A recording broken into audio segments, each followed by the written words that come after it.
सुमिर सुमिर नर उतरहि पारा, कलयुग का है नाम आधारा। ओम साई राम मित्रों।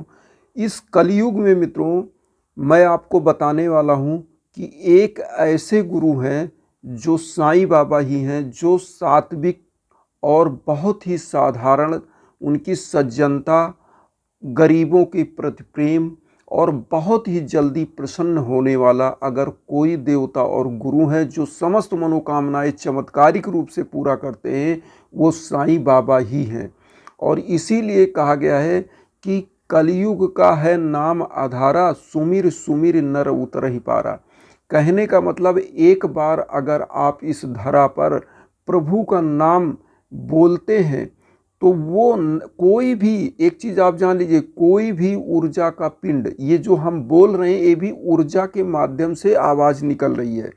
तो कहने का मतलब जब एक बार आप साईं राम बोल देते हो तो अपने उस पॉइंट तक वो पहुंचता है जहां तक पहुंचना चाहिए। ये मतलब कि आप चाहते हो कि आपकी बात साईं तक पहुंचे तो साईं बाबा हमेशा आपके साथ हैं।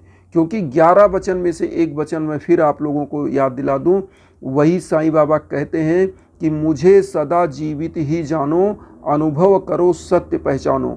तो साईं बाबा कहते हैं कि मुझे हमेशा अपने आसपास समझे मेरे भक्त। वो कभी ये ना सोचे कि हम उनसे दूर हैं, हम हमेशा उनके पास हैं। बहुत सारे लोग ये कहते हैं कि बाबा की मैं इतने सालों से पूजा कर रहा हूँ, इतने सालों से मेरी मनोकामनाएं नहीं पूरी हो रही। लेकिन मित्रों, मैं अपने परिवार का जो भी ब्लॉग, जो भी चीज़ें, जो घटनाएं मैं शेयर करता हूं, मैं आज आप लोगों को फिर एक छोटी सी समरी बता देना चाहता हूं कि मेरे परिवार में मेरे फादर 2011 में रेवेन्यू डिपार्टमेंट से रिटायर हो रहे थे। और मैं आपको बता दूं कि रेवेन्यू डिपार्टमेंट में आप जानते हैं कि किस प्रकार से लोगों का बदनाम डिपार्टमेंट माना जाता है, क्योंकि आम जनता का यही धारणा होता है। मेरे फादर, ईमानदारी का ये था कि मैं कहूँगा तो शायद लोगों को विश्वास नहीं पड़ेगा, मेरे फादर बहुत ही साधारण और बहुत ही ईमानदार व्यक्ति थे और वो अपनी नौकरी में कभी कोई ज़मीन ले नहीं पाए। ज़िंदगी भर की बात मैं बता रहा हूँ। फादर हमारे रिटायर होने लगे, हम लोग बहुत ही एक असमंजस की स्थिति में थे कि मेरा परिवार, हम लोग किधर जाएं, क्योंकि 3 भाई थे, तीनों की जॉब नहीं थी। बहुत सारा संघर्ष था, फैमिली मैटर भी एक घर में हो गया था, उसके लिए भी बहुत टेंशन। फादर हमारे हॉस्पिटलाइज हो गए और एकदम मतलब आप समझ लीजिए कि इस कंडीशन में थे कि अब बचना मुश्किल है। लेकिन सब साईं बाबा की कृपा। मैं आप लोगों को एकदम अक्षर सह सत्य बात बता रहा हूँ कि मेरे फादर हॉस्पिटलाइज हुए, उनका बहुत अच्छे से, भले पैसा खर्च हुआ लेकिन वो अच्छे से निकल आए, उनका कोई ऑपरेशन नहीं हुआ। क्योंकि बहुत सारे डॉक्टर डायग्नोस करते थे, कहते थे इनकी आंत काटनी पड़ेगी, अल्सर हो गया, ये हो गया, लेकिन कुछ नहीं हुआ, बाबा की कृपा हुआ। और उसके बाद परिवार में जो विषाक्तता का माहौल था कि हम लोग को दिशा किधर मिलेगा। आपको बता दें, फादर के रिटायरमेंट के बाद हम लोगों के यहाँ पहली ज़मीन जो परचेज हुई वो लखनऊ में, और वहीं पे मकान भी बढ़िया बन गया। आप लोग समझ सकते हैं कि कितने का मकान पड़ सकता है लखनऊ में, तो ये बाबा की देन थी। उसके बाद बाबा की ही देन नोएडा गाज़ियाबाद में हमारा एक फ्लैट हो गया। ये सब फादर की रिटायरमेंट के बाद, जबकि हम लोग को कुछ पता नहीं था। और उसके बाद हम लोग इलाहाबाद में भी, आप लोगों को अपने ब्लॉग में बता चुके हैं कि हम लोग यहाँ भी एक फ़्लैट बुक हो चुका है पापा के माध्यम से। तो इस प्रकार से हम लोगों के यहाँ अभी पापा ने एक बड़ा ट्रैक्टर लिया 63 हाउस पर, उसको भी मैंने ब्लॉग पे शेयर भी किया था।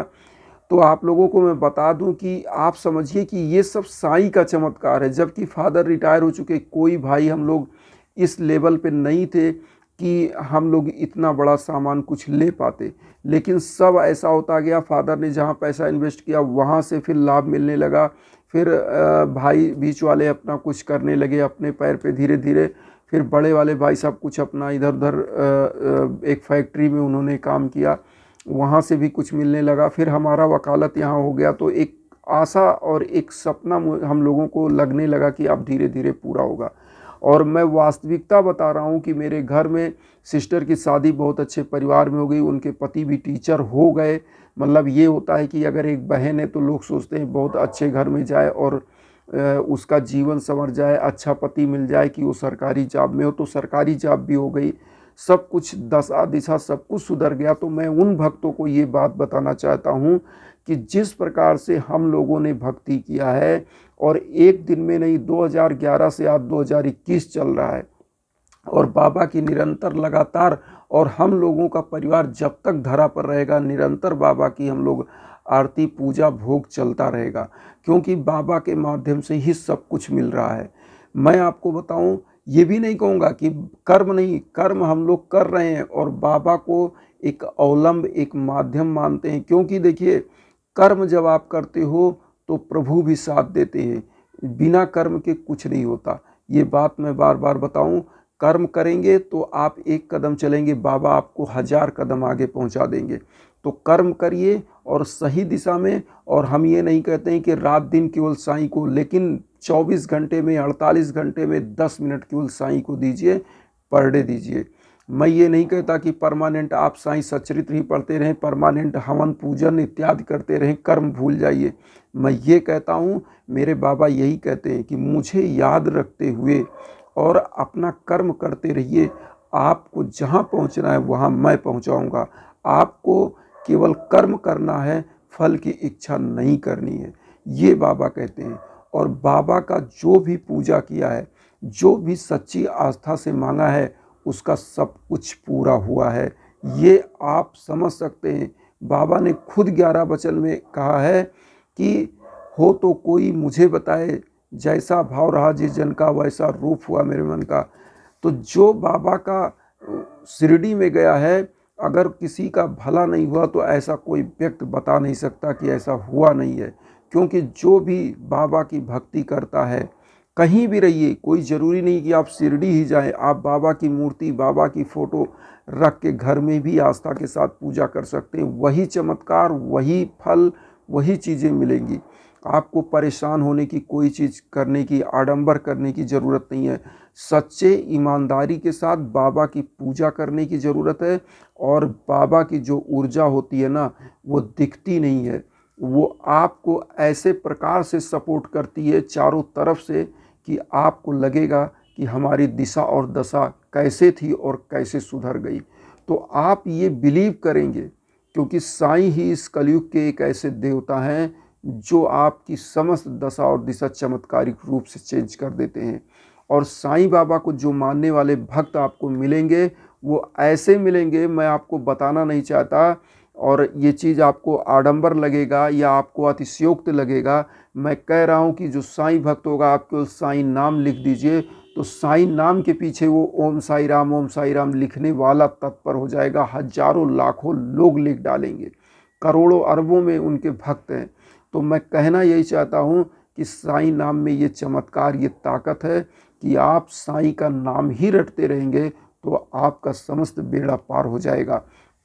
और मैं मित्रों आप लोगों को बताऊं, आज भी मैं अपने ब्लॉग पे एक चीज़ बता दूं, मैं इस ब्लॉग पे जो मैं ब्लॉग बना रहा हूं, केवल मेरा एक सपना है कि समस्त साईं भक्तों को मैं अपने इस चैनल पे जोड़ सकूं, और जोड़ करके उनके माध्यम से गरीबों दीन दुखियों की हम लोग सेवा कर सकें, अपना कल्याण कर सकें।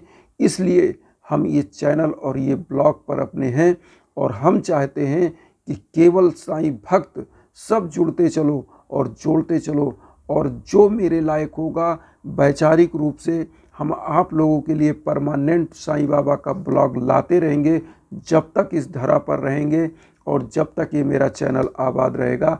हम आप लोगों के लिए अच्छा ब्लॉग, और ये भी कोशिश करेंगे कि अनुसंधान रूप से जो भी बाबा का चीज़ें हैं वो चीज़ हम आपके सामने लाएं, जिससे जो साईं के जो भक्त हैं, जिनको किसी चीज़ का पता नहीं है या कोई चीज़ उनको एक नहीं समझ में आ रही है, उन चीज़ों को हम समझा सकें, बता सकें, जिससे वो सुगमता से बाबा की पूजा पाठ पद्धति कर सकें।